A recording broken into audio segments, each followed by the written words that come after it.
So, welcome back. And yeah, for those of you who don't know where I've been before this video, in the previous video we did a short review slash preview of what happened in the Flash issue 123, Flash of Two Worlds. And this the Tales from the Past 34 in this case. So for those of you who don't know, who might know the drill, usually Tales from the Past is an series of reviews that tackles all kinds of comics slash European comics, manga from the previous era, from the previous century to let's just say 2010, 2011. And sometimes you have to cut it into multiple parts. That's where we are here right now. Also be using some information from the Leagueofcomicgeeks and Mycomicshop.com and the Grand Comic database, and of course the notes already if you check the previous video.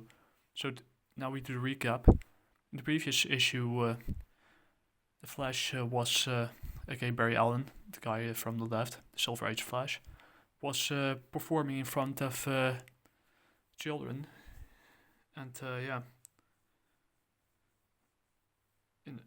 let's just say community center, and they're basically for orphan children or sick children, one of that kind, for all that kind of stuff, and eventually he did a rope trick where he vibrated the rope so it stayed all the way up to the ceiling, and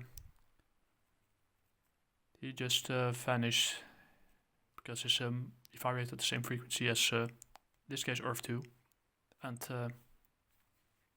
he ended up in the place where another Flash is, or at least was, active during the Golden Age. So it's kind of like a meeting of two different worlds, because sometimes when you vibrate at the same frequency as the other Earth, sometimes they influence each other, and sometimes you could end up there.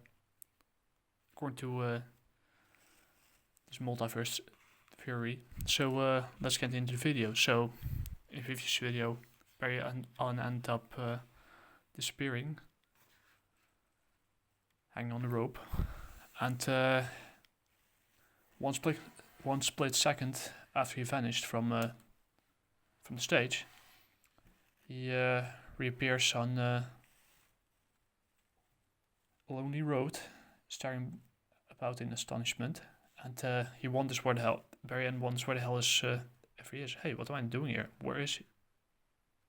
He's here.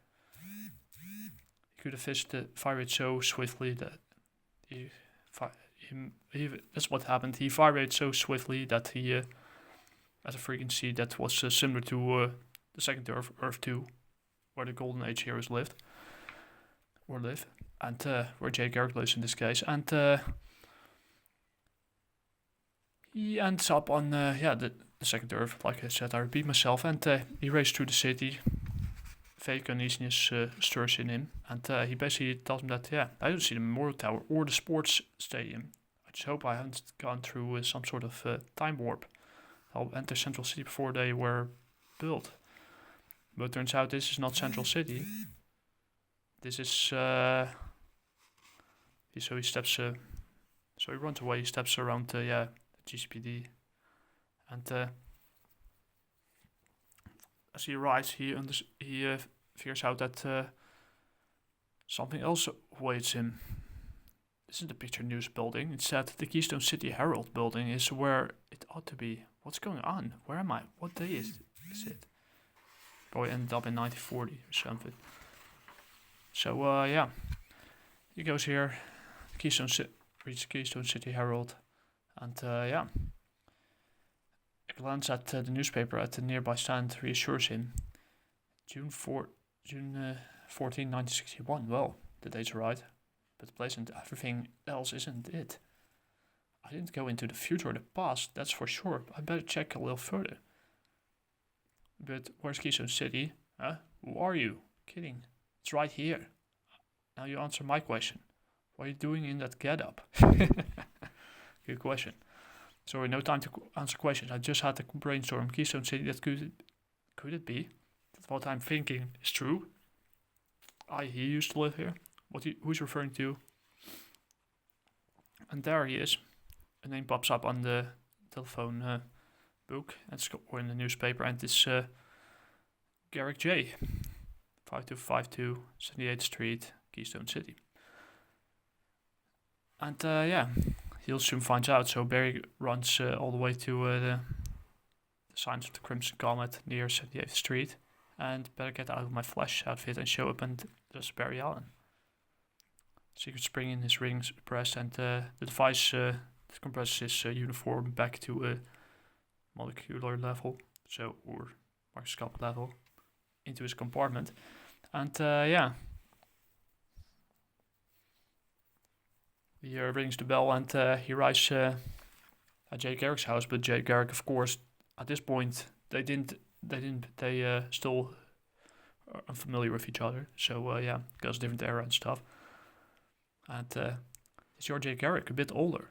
You seem to know me, kid, but I don't recall ever meeting you. I see you in private, please. I share a secret known only to you and your girlfriend, Joan Williams. Come in. This is the form Joan Williams, now Miss Jay Garrick. But what deep secret are you talking about? So he tells his origin. He tells his origin. Barry Allen basically recaps his origin. Before you ask me any questions, let me tell you what I know about you. Back in 1940, Jay Garrick, you were a student in Midwestern University while working on an experiment in the college laboratory. See, I pronounce the word in the British English way. You accidentally knocked out a retort filled with hard water. You inhaled the fumes, and you lay unconscious all night long, breathing in the gases emanating from the hard water. When Professor Hughes found you, you were pretty far gone. Jay, my boy, help! Somebody help me! So it's basically the origin story of Jay Garrick, how he got his powers. It's slightly different from Barry Allen originally. So after spending some weeks in the hospital recovering, you emerged in perfect health to become the Flash. You fought crime and criminals and overcame injustice. As he concludes his narrative, and Jay Garrick gets suspicious. He asks Joan Garrick, his wife, how he could know that. But before I tell you watch as I press his ring. And they are surprised as how Flash springs out of his ring or jumps out of his ring, and within a matter of seconds, Barry Allen is the Flash, or at least the Silver Age one. So you see, on my Earth, I'm also the Flash. You as you are on yours. 2 Earths. What are you talking about? And he explains how he vibrated at the same frequency as Earth 2. And he tore a gap in the vibratory shield separating their words. So the space-time continuum. And as you know, 2 objects can occupy the same space and time if they vibrate at different speeds or at the same speed. And at different speeds. And there so he tells his theory. Both Earths were created at the same time in 2 quite similar universes, but they vibrate different, which keeps them apart. Life, customs, even languages evolved on your Earth almost exactly as they did on Earth 1, or the Prime Earth later on. Thus he must have decreed there to be a Flash on each Earth. And this is his name, and he tells his history. So you see, is Barry Allen. He's a police scientist. Originally, he lived in Central City, which is almost identical to, Keystone City. And he gives at a certain point, the lightning flash that hit his equipment, smashed false chemicals, and he bathed in them.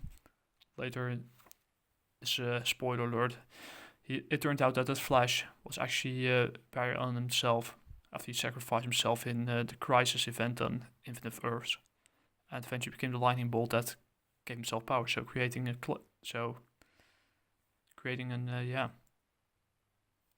set point. in time, basically. And there he crouched amid the wreckage and those files from the strange path, and he figures out he has super speed, so he runs. He managed to outrun a taxi cab. Strangely enough, not burning his clothes. But yeah, there he goes. And you see, I became super fast. Flash on my Earth, much as you became yours. Indeed, reading of your Flash adventures inspired me to assume the secret identity of the Flash. You were once well known in my world as a fictional character, being in a magazine called Flash Comics by Gardner Fox. I get it. So he wrote about your adventures, which he claimed to him in his dreams. Obviously, when Fox was asleep, his mind was tuned in on your vibratory Earth. This explains how he dreamed up the Flash. The magazine was discontinued in 1949. And that was exactly the same year that Jay Garrick retired as the Flash, or the Crimson Comet. I had no idea such ingenious ways of getting in and out of my outfit as you do. I simply tossed my garments aside and kept my Flash costume under them. Although you should appear just now, Barry, when you might be thinking of coming out of retirement. I've kept myself in good shape, so there'll be no trouble getting into my outfit. I'm still as fast as ever, though. I no longer have my former endurance. Now the reason why I'm making a comeback. So it tells him that yesterday a series of unusual thefts occurred in broad daylight, when the Keystone City bank was drained of its money, and teller's cash drawers disappeared, and the money is fading away out of nowhere. The second strange robbery took place at Moon in Carmody's jewel salon, when an odd blackness descended over everything, which is an Easter egg towards another villain, later anti-villain / anti-hero to hero, called Richard Swift, the Shade. So you don't have to. I know the character inside and out from like the back of my hand. Say, I lit a match. I'm holding it in front of me, and yet I can see the flame. Yeah, because the shadow lands are in there. You dummy. Okay, you're covered by the powers of the Shadowland. You dummy. Okay, when the ball lifted, the most valuable gems in the store, they were missing, and they've been robbed. The third crime was when he committed when a strange eerie music was heard. A second afterwards, an armored bank car crashed into a stone wall. While we were unconscious from the crash, somebody broke into the car and looted it. Police are completely baffled. I've been thinking that the Flash might give them a hand. I'd like to give you a hand, Jay. As long as I'm here, I'll join force with you and help solve the crimes. So here it happens in the first team up of where the Silver Age meets the hero of the Golden Age. And yeah, currently at 30 minutes. I think it's a good way to stop it here. I get my paper note here, because I said we'd be making 3-4 chapters / videos out of this. And yeah, some satellites and info. And in the next video we'll be talking about the villains. We're going over the villains. So now chapter 2. And this we'll be covering the whole chapter up till chapter 3. So yeah, stay tuned. I must say, it was kind of nice to see the hero of the Crimson Comet meet with Scarlet Speedster. So yeah, that's it for today. This video probably uploaded by Friday, something like that. And yeah, I'll drink my last tea and I go to bed because it's getting late. So anyways, talk to you guys later. Hasta la próxima. So far, so good. We'll see how this continues. Johnny!